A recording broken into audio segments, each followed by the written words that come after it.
Hello everyone, welcome back to the Mandarin Pronunciation Series. This is Yan 老师.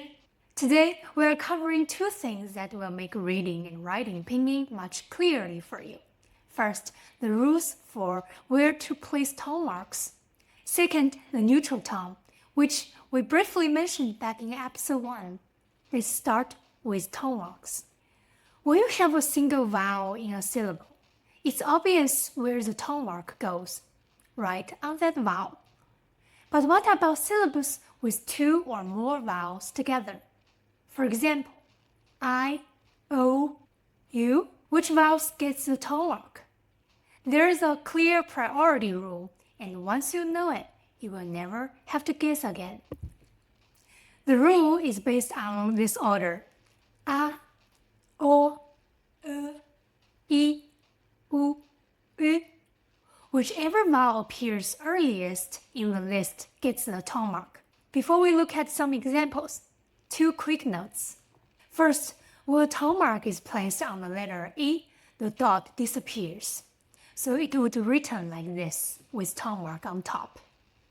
Second, when E and U appear together with no other vowels, the tone mark goes on whichever one comes last in the syllable.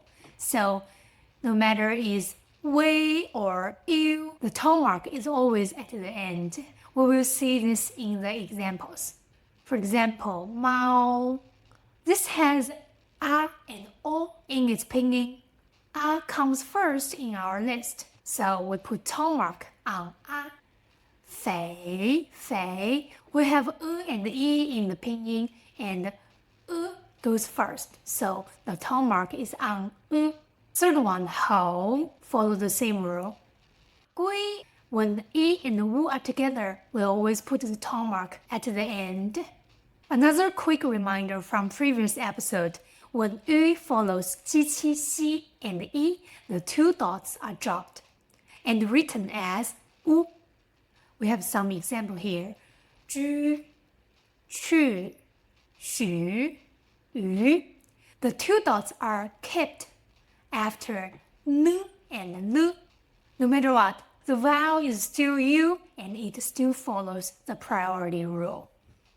Now let's talk about the neutral tone. 轻声.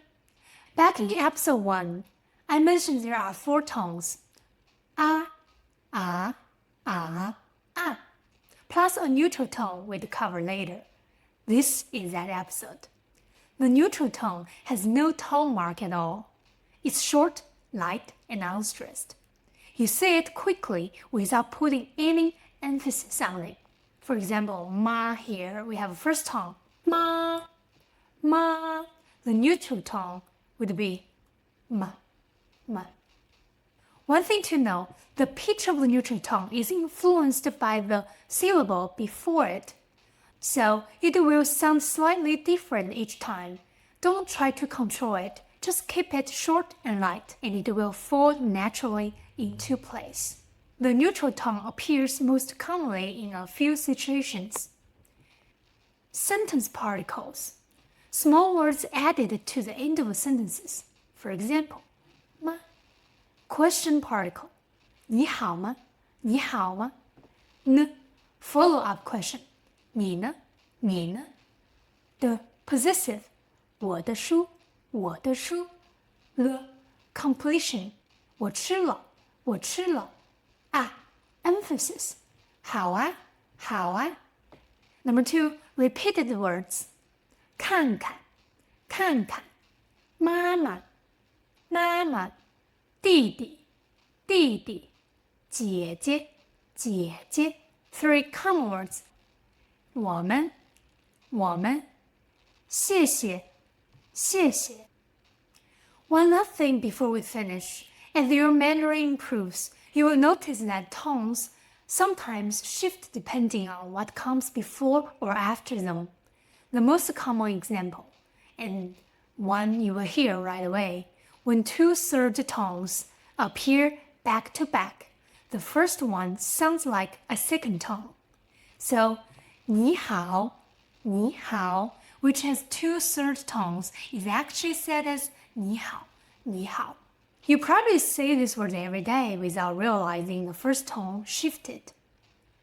You don't need to memorize this rule right now. It happens naturally as you speak faster.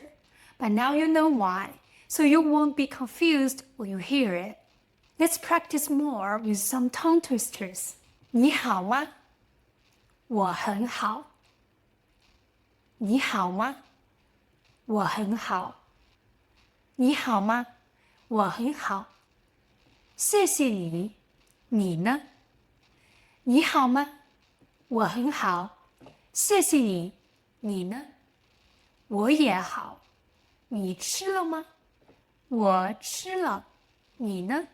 我也吃了。That's episode 13, tone mark placement and the neutral tone. 3 things to remember. 1. Tone marks follow the priority in order. A, O, U, I, U, U.